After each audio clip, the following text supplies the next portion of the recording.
Now, I never went to university, however, during my time of selling laptops for about 3 years, this was always the type of laptop that I would point people towards. Not only does it come in at £600, you also get its beautiful 2.2K display, which is absolutely phenomenal on this device. I've found myself being able to get a full day's charge out of it, and it's definitely one of the best items you can pick up if you're starting university or college, or if you're needing an upgrade. The only thing that it won't be able to do well is extremely difficult tasks. So if you are looking to render 4K footage, do not expect it to be able to do so that quickly. As I said earlier, I never went to university, or for people from America, that would be college. So for me, a lot of the time, I would either spend my time looking at this sort of laptop when I would be working, and be thinking about how I would use that for some form of study, and on top of that, I'd watch videos online talking about the best tech stuff for students, and being able to live precariously through that in that way of life that I never got to. But today instead, I'm the one going to be talking about this laptop right here, which is the Lenovo Yoga 7. Now, it's a really great laptop for anything from basic entertainment like watching Netflix and YouTube, through to getting your work done, taking notes,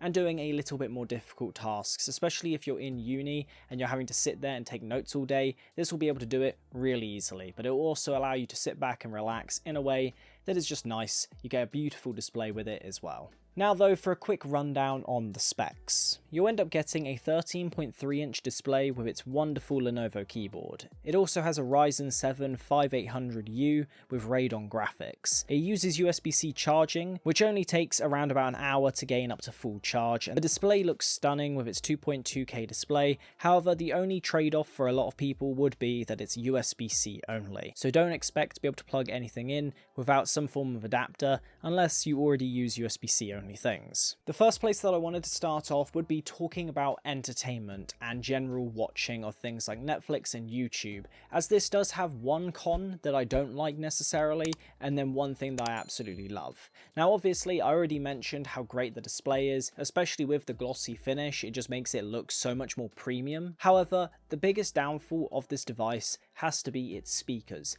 To be fair to it, I am comparing it against my M1 Pro MacBook Pro, so it is the case that it's going up against an absolute monster when it comes to absurdly good speakers in any laptop. So don't let that completely discourage you from getting it. It still sounds good enough for most people when it comes to what you're used to. So if it is the case that you're used to a MacBook Pro, you're probably not going to like the audio on this. However, if you already have headphones that do the job, or you just simply don't necessarily care too much, then this will still be a great option. And then another small touch that just adds to that user experience when you are watching things is that the backlit keyboard does actually dull and completely turn off when you're watching things in full screen. It's a really nice add-on, and just means that the ease of use and just the amount that you have to focus on when you are watching things gets tapered down a lot more.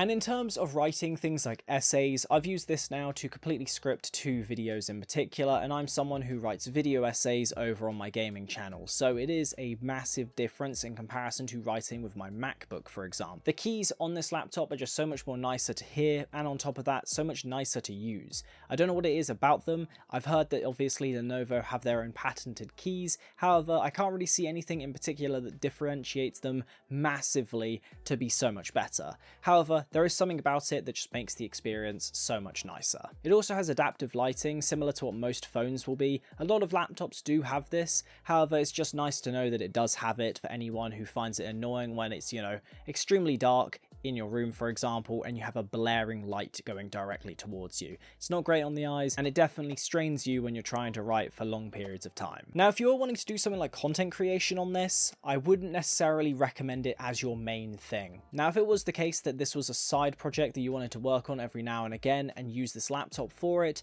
then go for it. It can do 4K footage, not necessarily very well. In terms of actually using the track and using 4K, it can deal with it.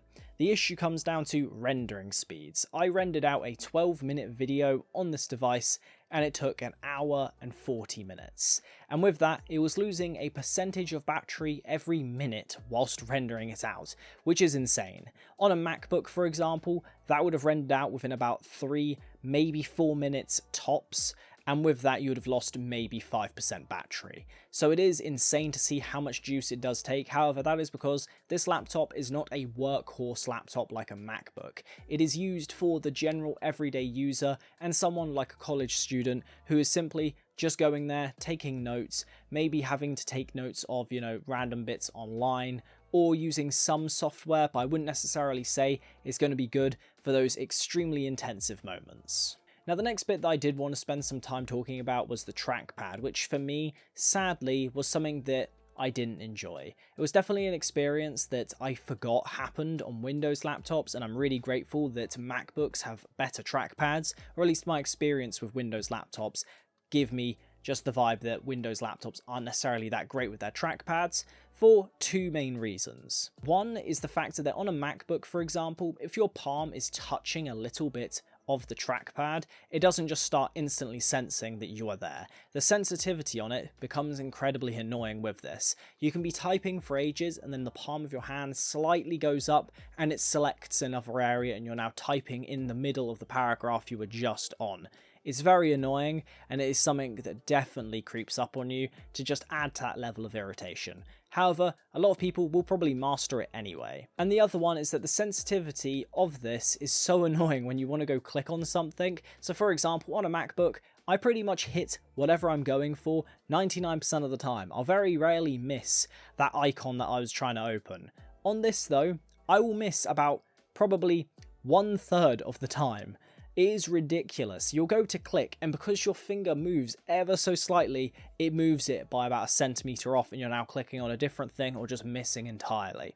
It's definitely annoying, but like I said a minute ago, it is the case that some people will just get used to it and do it easily. So again, if it is the case that you don't necessarily mind and you don't want to go for something like a MacBook that's even more expensive, then a £600 option like this is definitely great value.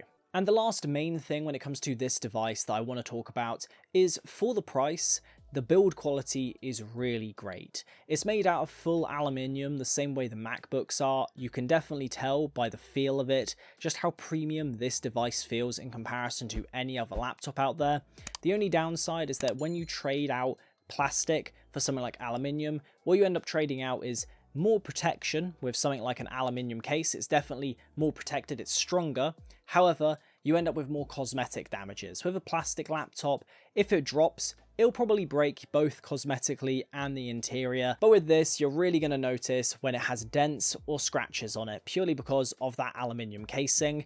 And because it feels more premium, looks more premium, you'll definitely care about it a lot more than you would your plastic laptop. However, again, absolutely superb build quality on this, and I absolutely love it. It's about half the weight of a MacBook Pro. I'd probably say it's up there with the same weight of a MacBook Air. It definitely feels like it, and overall, for the size, it's really great. And the only other bonus feature that I'd like to mention is that it has Face ID. So for anyone who does like that, it does have it. And the last question to be asking ourselves is, why would you get this over, let's say, an iPad Air? Now, my honest answer would be, only if you don't have the money to go for an iPad Air with its case.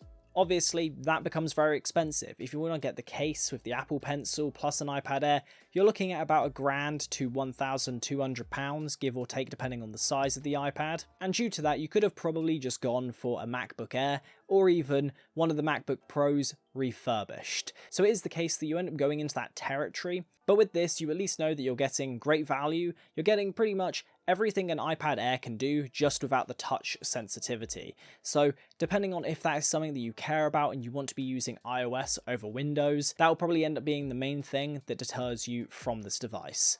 As to be fair, using an iPad is definitely something that sounds cooler to do than using a Windows laptop when you're doing things like studying. But again, for £600, the build quality of the machine, the typing experience, the display, that you can basically end up doing everything and more with this, especially considering a lot of things aren't necessarily on iPad just yet, but it is getting there. I'd say that this is worth it for anyone who doesn't want to go to an Apple device and or just doesn't have the money to spend on one. So this is, in my opinion, the best value for money student laptop out there. Now, if you are interested in picking it up, I do have an affiliate link down below.